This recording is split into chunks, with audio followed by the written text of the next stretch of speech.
Remember this piece of wood? This is mahogany. It came from the door in New Orleans. Went through Hurricane Katrina. This is going to be my top. Nice piece of mahogany. Love the red color.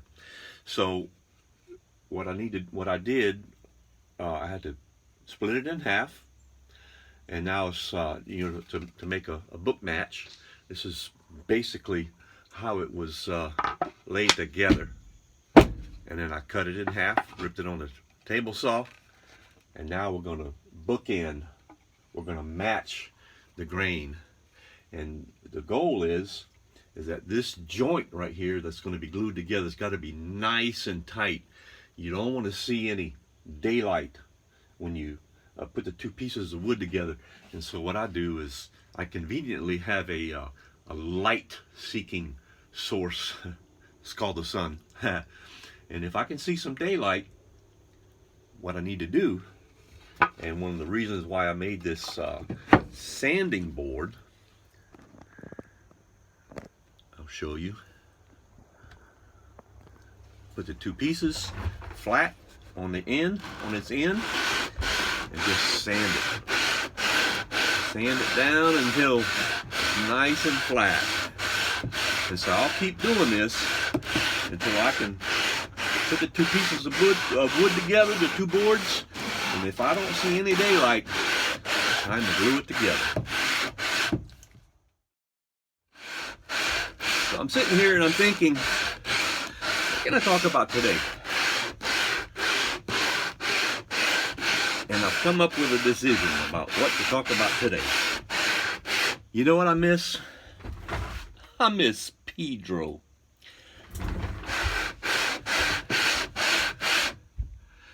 If you don't know what Pedro is, you definitely are not a Cajun. If you don't know what Pedro is, go ask somebody. You'll get a good education. And let me tell you what, when you learn what Pedro is, you'll never want to forget it. I miss Pedro. I don't have anybody over here for Pedro. Me and my wife. But, you know, well, I don't want to say too much more about Pedro. Because if you don't know what Pedro is, you need to learn what it is. If you want to become a Cajun, you got to know about Pedro. All right, here we go. My top, I've got the two edges sanded down nice and flat so that when you look through them, through your light source, you see no daylight. That's what you want. So now we're going to glue everything together. Hold it down tight. Let it cure overnight. I want it to be nice and strong, so that when we start carving the top, put it all together, it's going to stay nice and tight. Once again, I'm using tight bond. I see no reason why this glue joint should ever have to come apart. Tight bond's going to do its job. And I take no, I don't worry about making a mess.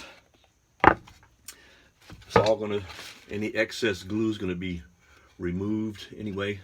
I've got a unique glue spreader. These companies, they'll go out and they want you to buy these glue spreaders. But guess what?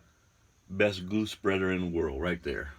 I like to put a lot of glue so that when I join the two pieces together, I want to see the glue squirting out top and the bottom.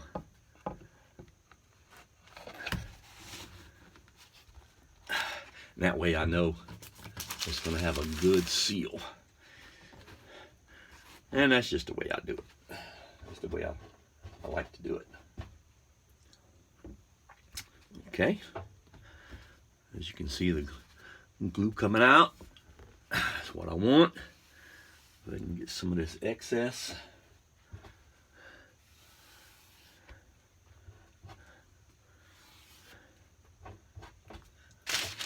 Piece of wax paper. Shh, don't tell anybody. I took this wax paper from my wife from the kitchen. I don't think she knows to this day.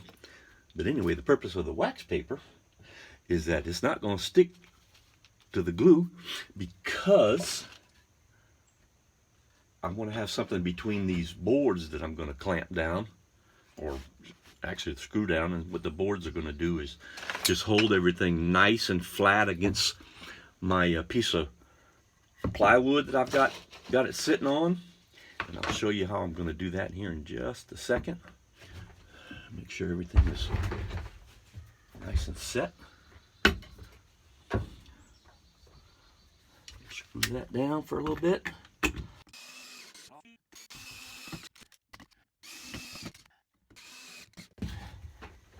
Now, the next thing to do, make sure that everything's nice and tight. Put these little shims underneath. The shims are going to help hold the two halves, hold them tight, flat to this piece of 3/4. You get the idea. Now, I've got my clamps ready.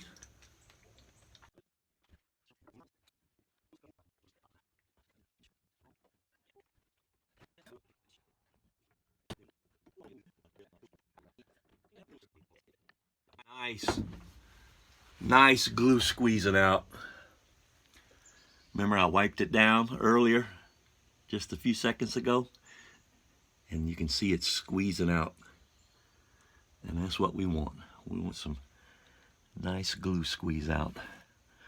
Can't see it under the, but there it is, right there on the ends. Okay, we're gonna let that cure, let it dry, let it bond. We'll give it a good 24 hours. I've got other work to do. I'll go work on my friend's house. We're going to set the cabinets sometime this week. So I got to go prepare the walls for the cabinets. Got to go sand down a little bit. And maybe I'll show you part of that in a later video about the house that we're building. I'm not going to make that video too long. But it is interesting about how we're doing it and some of the processes we're using. Anyway, bonsoir, bonjour, and have a good day. So I'm back in the shop, taking a little break from the house. I sprayed some tung oil on the wood.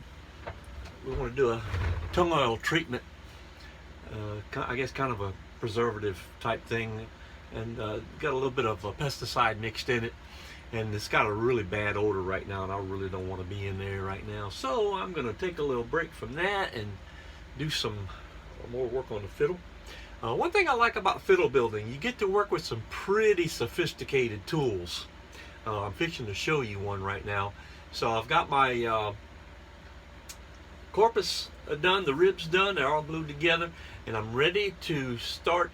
I'm going to use the corpus as a template for drawing the outline for the back and the top. This is the piece of walnut. I'm going to use this for the back. I'm going to set up the back first this morning. I don't know if you can tell underneath here, I've got the piece of mahogany is gluing up. I'll work with that later, but we're going to put the back on first. The back's going to get glued onto the corpus and the ribs first, and we'll save the top for last. And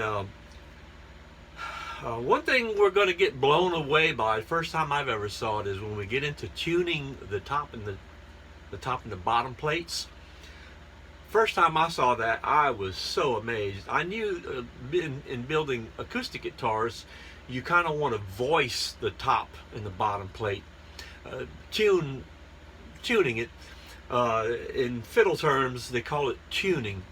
And when you see that process, it's going to be really amazing. But anyway, back to the sophisticated tools that I love working with. Here's one of them. Notice how very sophisticatedly we're going to use this tool to draw the outline for the fiddle.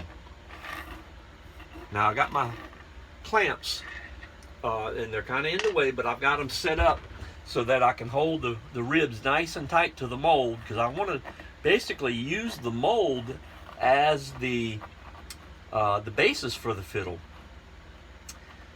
So I've got the clamps held in there really tight so they don't move, and then I'm gonna just draw a line using my sophisticated washer, and we're going to draw a line,